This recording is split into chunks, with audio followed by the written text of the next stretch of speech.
Wardrobe for the Bass Tour Anglers podcast is provided by Koppel Outfitters. Go have an adventure. Visit them online at www.koppeloutfitters.com and on social media at Koppel Outfitters.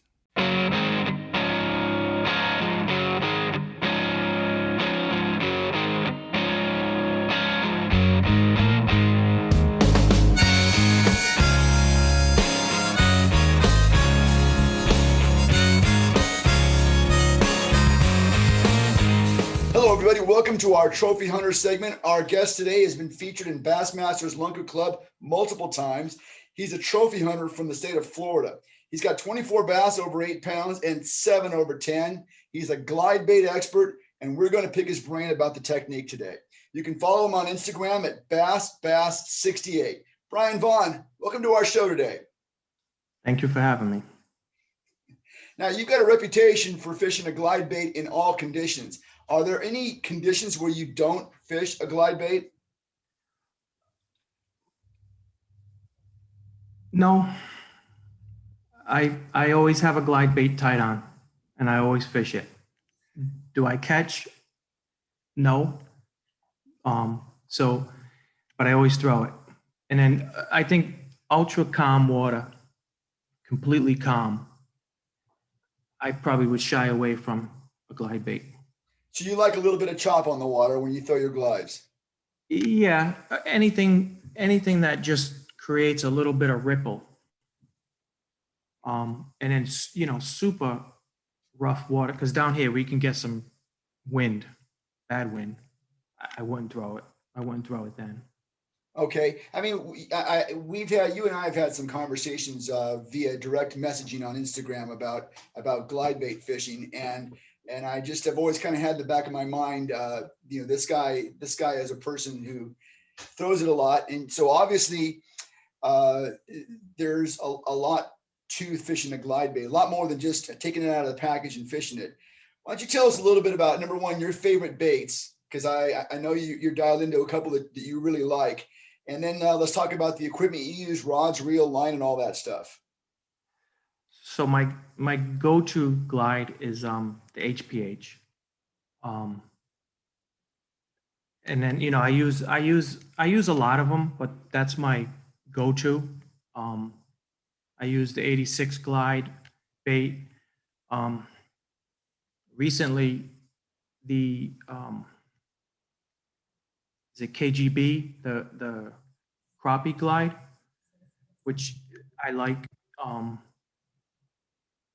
You can get that bait to almost suspend, and just the front portion of the glide, you can almost like it's shaking its head, and that creates a lot of reaction strikes for me. So I guess it would be the HPH would be my favorite guide. Okay, and I'm not completely familiar with that. I've heard about it, but who makes that, by the way? High-powered heron. High-powered heron. Okay. Okay. Randall. Okay. Is his name. Now, you mentioned something just a second ago that I kind of keyed in on, because I know that glide bait anglers understand this kind of stuff, and I want to pull it out of you here. So you said you can almost stop that bait and make that head nod a little bit. What is it about stopping a glide bait that makes fish strike? I'm not sure. I think it's just maybe they think the bait is dead or injured, but I know a lot of guys throw the 250, and it's the standard S glide, and that's what they do, and they get hit and they catch big fish. I catch some fish doing that type of standard retrieve, but most of my fish come on a stop and a pop. I pop the rod. I try not to. I use the reel sometimes, but I'm more of a, I guess you can call it like a similar to a jerk bait. Yeah, it's a rod tip. It's a rod tip action. Yeah. Yeah, and that force of the rod, you have to dial that into the bait you're using. So if you're using a lighter 6-inch glide, you almost want to just touch the rod, Because if you're too much, then your bait starts doing all stupid stuff. This is really good stuff because it's leading up to kind of what I have in terms of my own personal theory. I think a glide bait is far more effective on fish that are guarding territory than are actually chasing, trying to eat something. And what you're talking about right there, I think makes a lot of sense. Being able to stop that bait, let it suspend in a spot, and then giving it that little pop. I really think that's a lot about what's going on there. Yeah, I guess, the waters that I fish, the clarity of the water, it's not clear. So I'm not a shore. I don't bang the shore. I'm a, I, I fish a deep water. I prefer to fish deep water. So I really never see the fish. Oh, okay. So, I mean, I guess if they're holding tight to structure and maybe they're defending that structure, that might be true. But it's hard to tell if, I mean, in the fall, if they're chasing bait and they're blowing up on shad, they're feeding. Right. I would throw a glide bait right over it and then try to, you usually get the smaller fish. So I might add lead to the hooks, throw it out. I can get it to drop a little faster. So the bigger fish are usually under that, the smaller fish feeding. So, I mean, you gotta change things up. Do you ever swap out bigger hooks to make the bait sink a little faster? Heavier hooks, yes. Yeah. Because the 36s, I've bent out a lot of 36 hooks. So I've been going with the 41s. It doesn't change the action that much. I use storm lead strips. Okay. Yes. I do them around the shank of the hook. So, I would start and then I would almost like a candy cane stripe. So it's not all in one spot. So I would try, half a strip, one strip, two strips, depending on how I needed it. I use them a lot. Let me ask you that because my wife gets on my case because our swimming pool at home is really become a test tank. And between myself and my son, we use our pool to dial in that kind of glide bait motion that you're talking about. Do you use the same? You use a pool or do you do it on the water? How do you do it? I have a pool. I use the pool, and I have a small like detention pond behind the pool that I use too. But again, I can't see it as clear as the pool. And then you also got to worry about the temperature of the water because your pool might be warmer than the water in the pond, and so you got a different float rate of your bait. The water temperature down here can get 96 degrees in the summer, so it does affect the baits. Well, first of all, I'm going to make Mrs. Nice Longer watch this because I want her to know that I'm not the only one that uses the pool for a test tank. That's good. The other thing is you just mentioned something that I think is phenomenally important, and that is water temperature. I don't know if the average angler thinks about this or the swim bait angler thinks about this, but talk about what warm water does to make a bait sink faster. Why does a bait sink faster in warm water? I think it's the density of the water. Absolutely. Yeah. Yeah. Yeah. The water molecules are moving faster and they're further apart and it does sink. Yeah. So there's different, up north when I lived in Rhode Island, I fished when there was half ice on the pond. So you have to keep certain things in mind. It's just, it's getting on the water and it's trial and error. You can't take something out of the box or have a garage bait, a handmade bait and just think it's going to do exactly what you want it to do. You as the fisherman, you have to work these baits according to what you want it to do, the type of structure you're fishing, the weed edge. You can turn your baits just by using your rod. You can keep your baits up high by holding your tip up. So you got to learn your bait. And you made another great comment right there. Where you buy your bait from is one thing. And if you are buying a handmade bait, like a lot of these swim baits are, if it's made by somebody in Southern California, chances are really good that lure maker is testing that bait in 65 to 70 degree water, depending on what time of the year is. But that lure maker is probably testing that bait in 60 to 65 degree water or some in that area. And you take it down to Florida and it's 80 degrees in the water or 85 degrees in the water, that bait's going to perform differently. And then that's when you got to go to work, right? Right. You're absolutely right. And so a lot of people like their bait to sink, very, very slow. I have some that, okay, on a calm, flat day, I would fish those ones that sink very slow because you can keep it in a spot for longer. But on a windier day, I put some weight. I don't want them to sink like a rock, but I don't want to sit there waiting because then I become impatient.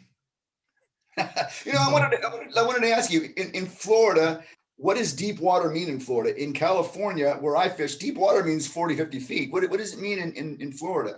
So, I've been here 5.5 years. So I found a lake that has about 20 feet and that's deep.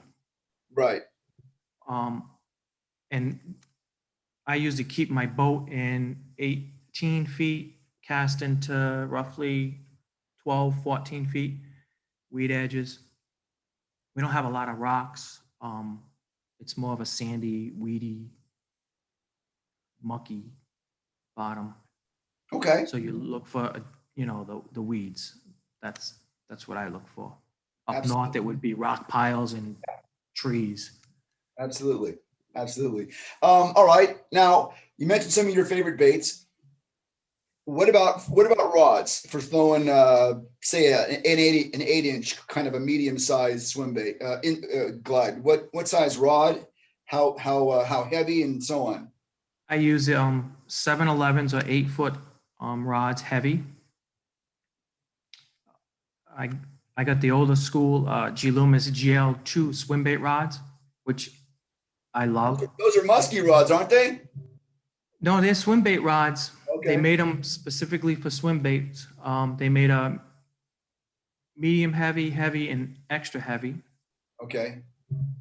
I like them. I have them. I have low down custom rods. I have the Moam sticks from Can Mix, the custom rods. They're nice.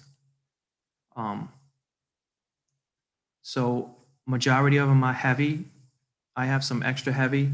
I don't throw a lot of 10, 12, 14-inch baits. I just don't, I don't do good with them. I could catch a fish on them, but I don't spend the time with them. Understandable. Now, in terms of reel speed, are you a fan of a fast reel or a slower reel? What do you prefer? I am a 6.2 reel. Relatively slow. Yeah, I have a Calcutta 401 TE. That's a 5.2. But the majority is a 6.2. Okay, it's good to know. And how about a line? Are you a mono guy, or are you the floral? I'm all three. I use braid, I use fluorocarbon, and I use mono. The rule of thumb is braid for top water. I use braid on my glides. They act different. Going back to that jerk or push, with braid you get more of a snap to it, and with a mono or a fluorocarbon you get less of that snap. Again, it all depends on what the fish want. Yeah, I'm going to ask you the next question, but I'm glad you said that. I've never used braid on glide baits, but now you've got me thinking about that little snap you're talking about, because I know what the snap is, and if I can improve my snap by using braid, I'm gonna have some on next time. That's for sure. It's more of a snap than if you play around with it. And I go straight to the tie. I don't put a leader. When I first started, swim bait fishing up north, you buy $100, $200 bait. Oh, you get all nervous. So I had a crimp to a, it had to be 50 or 60 pound leader. It just, the baits didn't act right. So then I said, you know what? I'm just going to tie straight. And if you lose a bait, that's part of the game. Yeah, it's a painful part of the game, but it is part of the Yeah. game. So are there conditions that would, and you use braid because you want to get that snap, but why wouldn't you always want to get that snap? So when would you use braid? When would you use mono? When would you use fluoro? I don't know if you can put it to a specific, 3 columns when to use it or not. I use the braid to keep them more up at the surface. Okay. So let's say the weeds are only 3 feet down from the surface. I probably would use a braid to keep it up higher. Okay. But I used braid deep too. Well, if you want to say it's just a gut feeling, that's okay, because fishermen, we use our gut a lot. So yeah, I'm not sure if it's, I'm not standing on a boat saying, oh, I think they're going to hit the braid. I kind of just, I swap it out. I change it up. okay. So And then when it does work for that day, I usually stick with it. So you may have, let's say, 3 different setups: one with braid, one with mono, one with fluoro. Yeah, I have. Yeah, I probably take 10 to 12 setups, and they're not all glides, Right. but I would say 3, 4 of them are glides. Okay. Then I have my crank downs, and then I usually have one soft bait tied on. This segment is brought to you in part by Swim Baits Plus. Are you looking for that hard to find swim bait? Are you looking for that impossible rare color? Are you looking for great prices? Visit them on Instagram at @SwimBaitsPlus. We're talking to Brian Vaughn. Brian Vaughn is a trophy hunter from Florida. He has got 7 fish over 10 pounds. He's been on Bassmaster Lunker Club multiple times, and he is a glide bait expert. I'm the one that gave him that. That label. He didn't do that himself. I just have followed him on Instagram for a long time, and I know that he is a glide bait expert. And we're getting some great answers from him right here. All right, now let's talk about retrieves. Okay, one of the things that I have spoken to people about, and they get very frustrated because they go out and they throw their brand new glide bait and they work it, nothing happens. From what I know of a glide bait, you have to spend a lot of time and you have to figure out. You have to become one with the bait. Talk about the retrieves you use, and is there such thing as one retrieve? No, there's not one retrieve. So I would probably start off with a standard reel turns. You can go quarter, half, full, and see what happens. You will catch if you cast a glide bait out and you do your half turn retrieves and your bait is going side to side to side to side, and you just keep doing that, you probably will catch a fish. I mean, there's some guys who, in California, they catch 15-pound bass doing that. I don't get the consistency of catching fish like that. So I change it up. I would do a little ass swim. I do a lot of stops, and I do a lot of tip jerks with the rod tip. So in the rod tip, I would change the force of that jerk. Light, so the bait just a little bit moves. Try a harder one to get it to actually just dot to the side. And then when you catch the fish, you have to realize what you were doing. That's a lot of people don't. You got to key on a lot of things. You got to key on boat positioning, wind, where the bait get hit, how deep.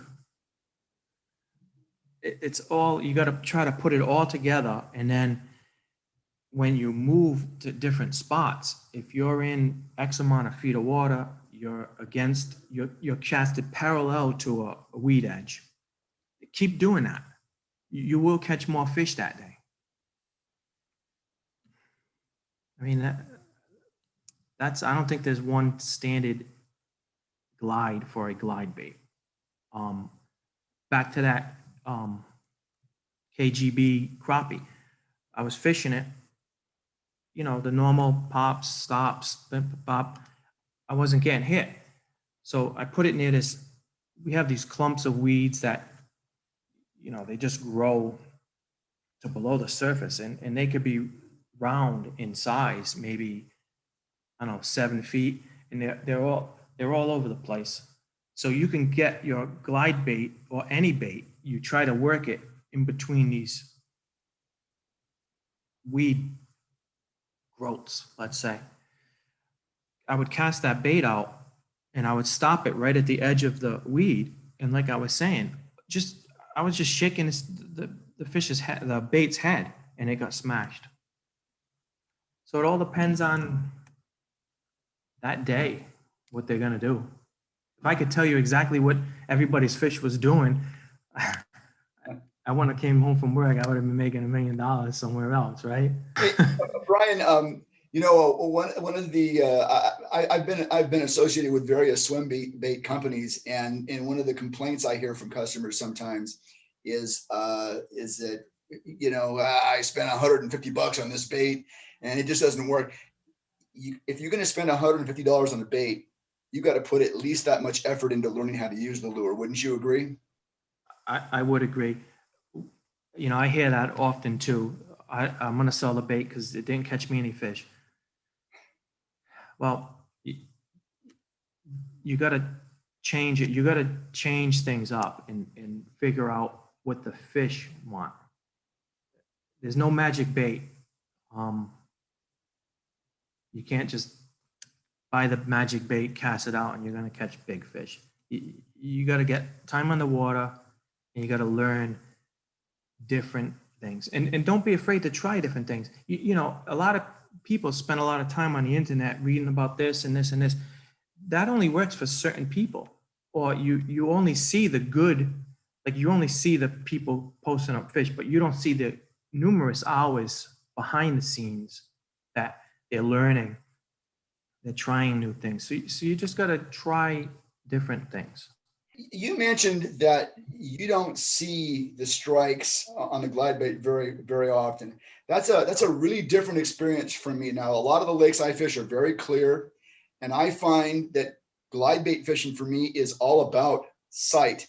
And for that reason, I like to use bright colors. I mean, I like to throw the trout pattern baits as bright as chartreuse as I can, because I feel like I'm seeing shadows of fish move to the bait and things like that.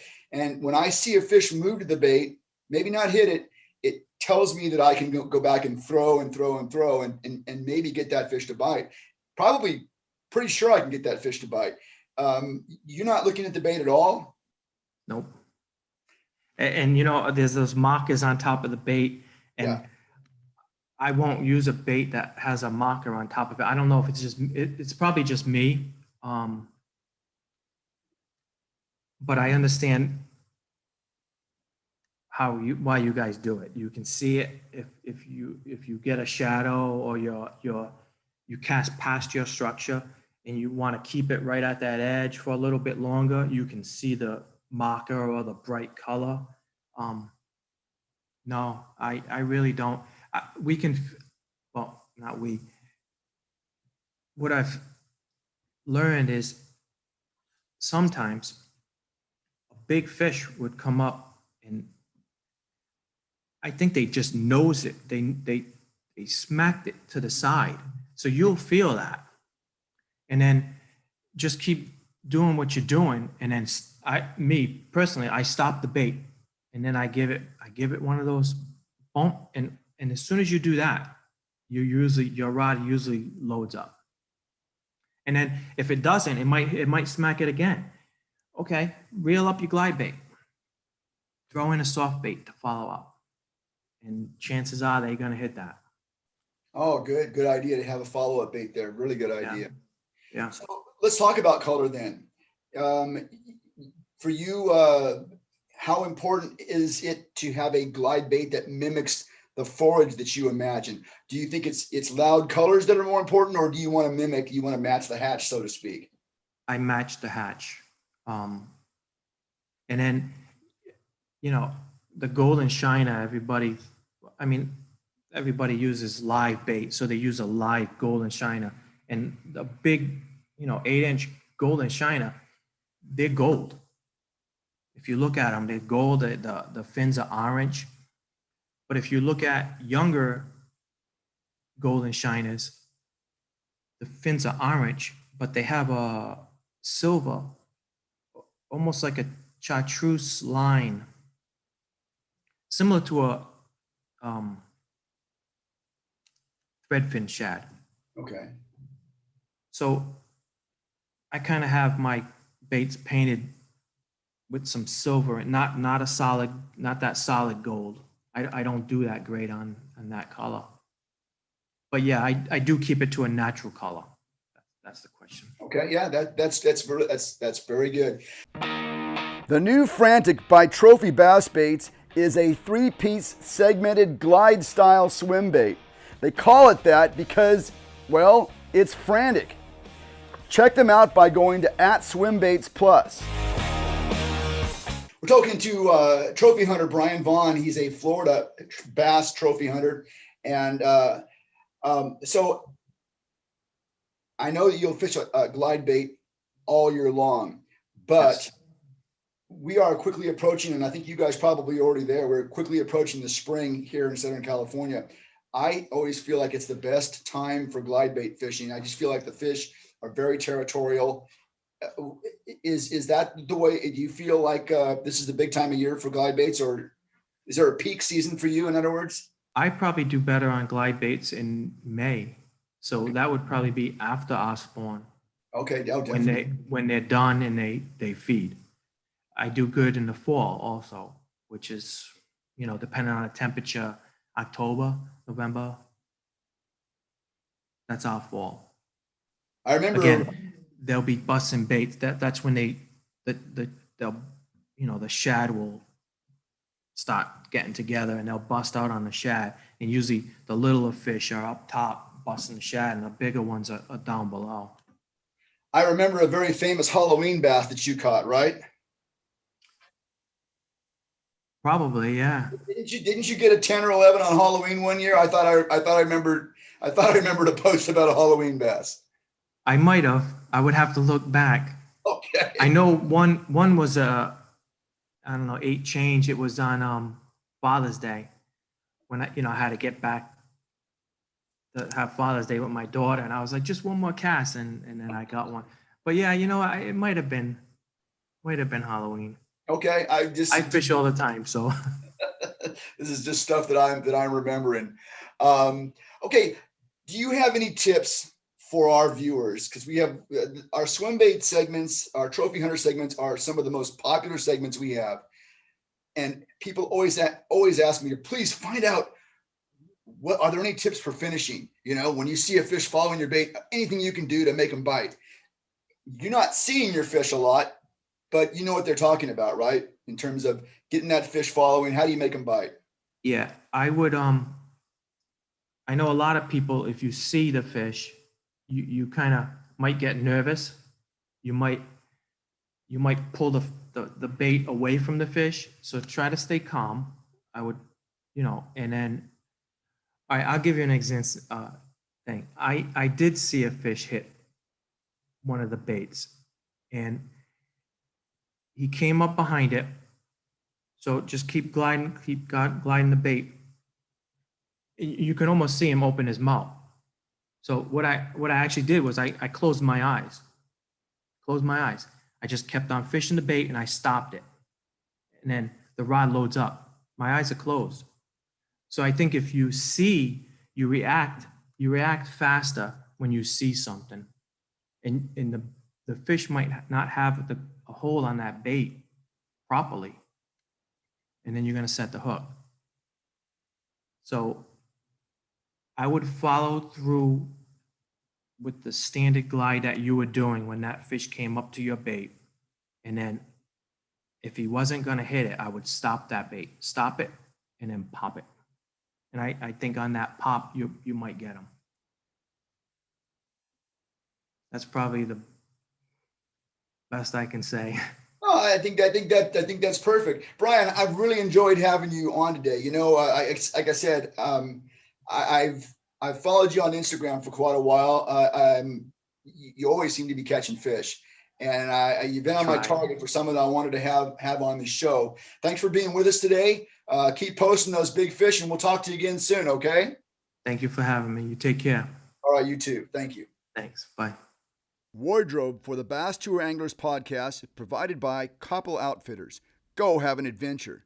Visit them online at www.koppeloutfitters.com and on social media at Koppel Outfitters.